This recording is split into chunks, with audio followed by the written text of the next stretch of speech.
কোনা কত গুনাহ করছি মাবুদ গোপনে, কোনা কত গুনাহ করছি মাবুদ গোপনে, মাফ কইরা দাও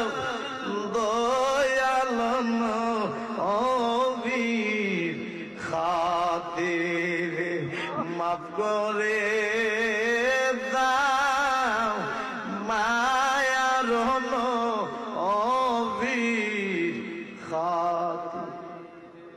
তুমি যদি মাফ না করো বান্দারে, আল্লাহ আল্লাহ আল্লাহ বলো মাওলা তোমার বান্দা যাবে কার কাছে, বলো মাওলা